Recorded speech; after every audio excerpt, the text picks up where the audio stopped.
আছে ক্রাম্বেল, এটার উচ্চারণ করতে পারি ব্যর্থ হতে পারি, মানে না জানতে পারি, কিছুই যায় আসে না।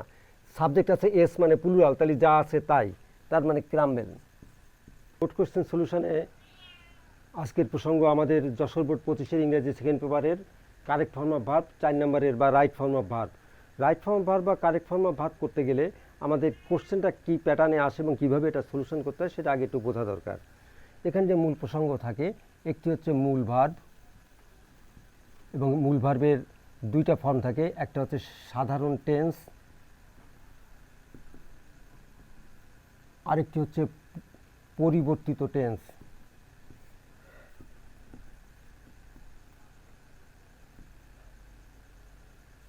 আরেকটি প্রসঙ্গ থাকে নন ফাইনাইট বা ফাও ভার্ব, একটা হলো প্যাসিভ ভয়েস এবং স্পেশাল ফ্রেজ বা কনজাংশন। এই কয়েকটি বিষয়কে মাথায় রেখেই আমাদের করতে হয়। তবে সাধারণ বুঝ হচ্ছে এই, আগে প্যাসেজটা পড়ে নিয়ে দেখতে হবে এদের মধ্যে এই মূল টেন্সের কোশ্চেন এটা থাকে হলো থেকে, আমাদের যদি 14টা কোশ্চেন থাকে তাহলে এই মূল 14টার মধ্যে এটাই থাকে 8টা থেকে 10টি, এবং এই 3টি মিলে থাকে হলো 4টি। তা এখন মূল ভার্বের যে বেশিরভাগ কোশ্চেন, সেই কোশ্চেনটা হলো ব্র্যাকেটের বাইরে দেখে নিতে হবে যে প্যাসেজটা মূলত কোন টেন্সের, অথবা প্রসঙ্গটা কি সেটা বোঝা যায়। প্যাসেজের মূল প্রসঙ্গ আছে বই নিয়ে, তার মানে একটা প্যারাগ্রাফ মার্কার সাধারণত প্রেজেন্ট টেন্সে হয়। তো আমরা আরও একটু দেখতে পাই, যেমন এখানে 4th লাইন এখানে আছে টাইমের পরে ইজ, তার মানে প্যাসেজ আমরা ধরে নেব প্রেজেন্ট টেন্স। প্রেজেন্ট টেন্স যদি হয় তাহলে আমাদের সাধারণ বুঝ হচ্ছে সাবজেক্ট যদি আমাদের সিঙ্গুলার হয় অর্থাৎ একবচন হয় তাহলে ভার্বের সাথে হবে এস, আর সাবজেক্ট যদি প্লুরাল হয় বা বহুবচন হয় তাহলে ভার্বের যা আছে তাই অর্থাৎ ভি0। শুধু এই এতটুকু বুঝেই আগে সবগুলো করে নিতে হবে, পরবর্তীতে এই 3টা বা 4টার জন্য যেখানে চেঞ্জ হওয়া দরকার সেখানে 2-1টা চেঞ্জ করা যেতে পারে। বাকি মার্কগুলো দেখা যাক। তাহলে আমাদের কোশ্চেনে আছে বুকস প্লুরাল নাম্বার, মূল ভার্বের কোশ্চেন, তাহলে যা আছে তাই, তার মানে এ নাম্বারের উত্তর POSSESS, পোজেস বসে গেল। বি নাম্বারে আসলে বি মানে অ্যামিজার ওয়াজয়ার, প্রেজেন্ট টেন্সের জন্য অ্যামিজার দিয়ে প্লুরাল নাম্বার, তাহলে হলো আর। সি নাম্বারে আছে ক্রাম্বেল, এটার উচ্চারণ করতে পারি ব্যর্থ হতে পারি, মানে না জানতে পারি, কিছুই যায় আসে না। সাবজেক্ট আছে এস মানে প্লুরাল, তাহলে যা আছে তাই, তার মানে ক্রাম্বেল। ডি নাম্বারে ব্র্যাকেটের মধ্যে আছে ডিকে, এখানে সাবজেক্ট আছে অ্যান্ড দিয়ে দুইটা জিনিস এবং এস লাগানো, তার মানে প্লুরাল, তাহলে যা আছে তাই।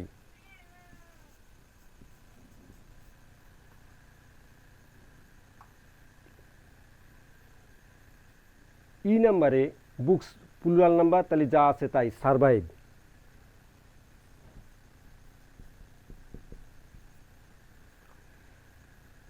এফ নাম্বারে হুইচ আছে, বাই শব্দ আছে থটস, তার মানে এস, তার মানে প্লুরাল, তাহলে বির জন্য হয়ে আসবে হলো আর।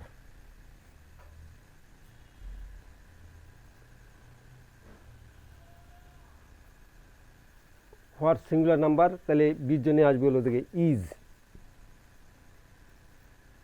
সরি এটা এইচ নাম্বার। জি নাম্বারে আছে হলো থেকে দে প্লুরাল, তাহলে আর।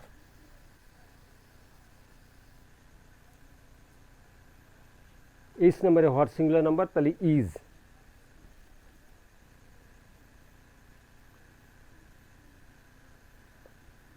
আই নাম্বারটার একটু ব্যাকপার হলো এই, এখানে সেইড হচ্ছে মূল ভার্ব, তাহলে এটা হচ্ছে ফাও ভার্ব হিসেবে বা নন ফাইনাইট ভার্ব, এটার কি প্রসঙ্গ কী করবে একটু পরে আসছি। যে নাম্বারে আছে বুকস, এস আছে প্লুরাল নাম্বার, তাহলে যা আছে তাই, ইন্ট্রোডিউস, এটা হচ্ছে আমাদের যে নাম্বারে ইন্ট্রোডিউস।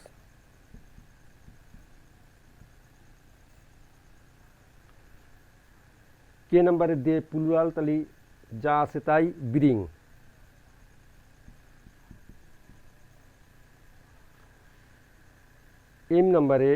এল নাম্বারে হ্যাভ আছে, হ্যাভের পরে কি বসতে পারে, এটা আমরা একটু মূল প্রসঙ্গ, একটু আলাদা প্রসঙ্গ, এটা আমরা দাগিয়ে রাখি, পরে করছি। হোয়াটের পরে দে আছে প্লুরাল নাম্বার, তাহলে থিঙ্ক ইজ জানি, থিঙ্ক যা আছে তাই, এটাও আমরা একটু দাগ দিয়ে রাখি, পরে বলছি। We see them as the plural number, তাহলে যা আছে দে প্লুরাল, তাহলে হয়ে যাবে হলো যে আর। এটাও আমরা একটু দাগিয়ে রাখছি। ও এন নাম্বারে আর, এম নাম্বারে হলো যে থিঙ্ক, নাম্বারটা ভুলে গেল কয় নাম্বার পর্যন্ত সঠিক আছে। কে নাম্বারে ব্রিং, এল নাম্বারে লিভ, এটা আমরা এল নাম্বারটা বাদ রেখেছি। এম নাম্বারে থিঙ্কে থিঙ্ক বসিয়ে দিলাম এবং একটু দাগ দিয়ে রাখলাম। যে নাম্বারে হলো যে দে প্লুরাল নাম্বার, তাহলে আমরা আর বসালাম। এই হচ্ছে সাধারণভাবে বুঝ। এদের মধ্যে যে কয়টি দাগ দেওয়া আছে সেই জায়গাগুলোতে কিছু ভুল হতে পারে। যদি আমি ন্যাকা বা সুপার ন্যাকা মার্কা লোক হই, তাহলে বাকি যে নাম্বারগুলো আমাদের 3-4টে ভুল হতে পারে, 10টা পারতে কোনো পয়সা লাগার কথা না। তো সেক্ষেত্রে আমার বক্তব্য হচ্ছে শুধুমাত্র খেয়াল রাখতে হবে যে প্যাসেজটা কোন টেন্সে। আমরা দেখছি প্যারাগ্রাফ মার্কায় ইজ আছে, তাহলে প্রেজেন্ট টেন্স, প্লুরাল হলেই যা আছে তাই, সিঙ্গুলার হলেই ভার্বের সাথে সবকটা প্লুরাল, তাহলেই যা আছে তাই বসে গেল। এতেই প্রায় 10টা পারা যাবে। আর বাকি যে 4টা, সেই 4টার ক্ষেত্রে কিছু সমস্যা হতে পারে, সেগুলো হচ্ছে পারন্দার হওয়ার জন্য বা একটু চোখটা খোলা রাখলেও পারা যাবে। যেমন আমরা প্রথমে দাগ দিয়ে রেখেছি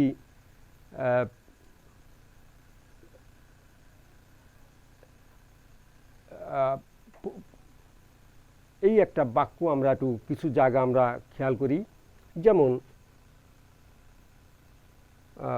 এই যে একটা শব্দ আছে ওয়ার,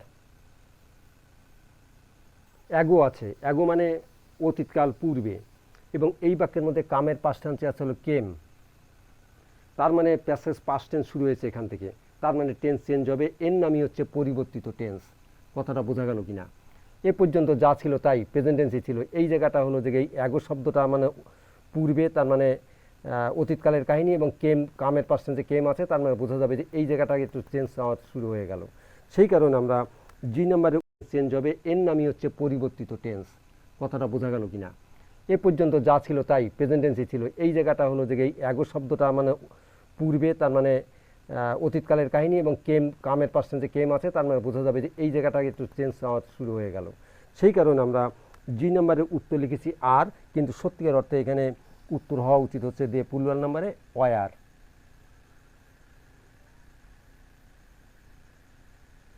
আই নাম্বারের দিকে আমরা তাকাই। এখানে সেইড হচ্ছে মূল ভার্ব, তাহলে এটা হচ্ছে নন ফ্রাইড বা ফাও ভার্ব। আমরা নন ফ্রাইড বা ফাও ভার্বে একটা আলাদা ভিডিও ছিল, পারলে সেটা যে দেখে আসতে পারো। তো এটা যদি মূল ভার্ব হয়, তার ফাও ভার্বের গড়ে যাবে হলো আইএনজি, তাহলে সেই কারণে স্পিকটা হয়ে যাবে হলো স্পিকিং।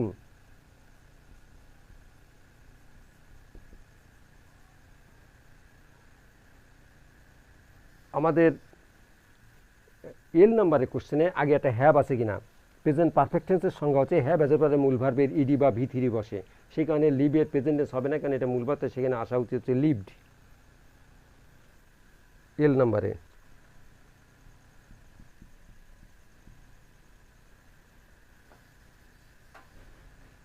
এম নাম্বারের ব্যাপারে অ্যান্ড বাট অরের দুই পাশে সাধারণত আমরা একই রকম দেখি। অরের ডাইন পাশে আছে সেইড, সে ভার্বের পাস্ট টেন্স সেইড, তার মানে এটাও যাবে হলো পাস্ট টেন্স, কেন দুই পাশে একই রকম ফর্ম। তাহলে থিঙ্কির পাস্ট টেন্স হলো থট, THOUGHT। এই থিংটা কাটা যায়, এখানে হবে হলো যে থট।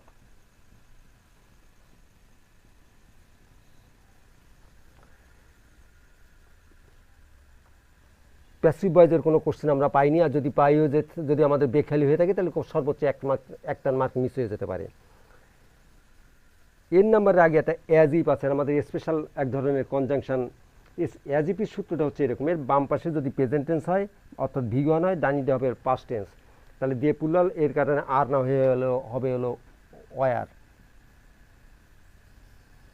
তাহলে যে কটা দাগ দেওয়া সেই কটা একটা বিশেষ কারণে, কিন্তু এই এরম হতে পারে সর্বোচ্চ 4টে। এই 3-4টে কোশ্চেন আমাদের চেঞ্জ হয়েছে, বাকি কোশ্চেনগুলো বইতে যেরকম আছে সেরকমই যদি আমরা প্রেজেন্টের অনুসারে সব যা ব্র্যাকেটে আছে তাই বসাই দিই, তাও আমাদের উত্তর হয়ে যাবে। তো সে কারণে আমার মনে হয় যে এই 4 নম্বরের রাইট ফর্ম ভার্ব বা কারেক্ট ফর্ম ভার্ব পারার কোনো সমস্যা থাকার কথা না। এই পদ্ধতিতে যে কোনো কোশ্চেন, সকল বোর্ডেরই সকল কোশ্চেনই প্রায় একই রকমেরই থাকে। 14টার মধ্যে 8টা থেকে 10টা থেকে মূল ভার্বের, অর্থাৎ যা আছে তাই, আর যদি প্রেজেন্ট হয় সিঙ্গুলার হয় তাহলে ভার্বের সাথে এস, এবং বাকি 3টা থেকে 4টা একটা বিশেষ নিয়মের হতে পারে। যেমন আমরা এখানে সেইড দেখে এগো দেখে বলছিলাম পাস্ট টেন্স, সেটা হয়েছে। ফাও ভার্বের জন্য হলো থেকে আই নাম্বার হলো থেকে আইন দিয়ে এসছে। আর সেইডি অ্যান্ড বটরের দুই পাশে একটা, এখানে থিঙ্কির পাস্ট টেন্স আসছে এবং অ্যাজিবি একটা বিশেষ কনজাংশন বা সে কারণে বাম পাশে প্রেজেন্ট এসে বাম পাশে পাস্ট টেন্স হয়েছে। তো রাইট ফর্মের প্রসঙ্গ আপাতত এখানে শেষ।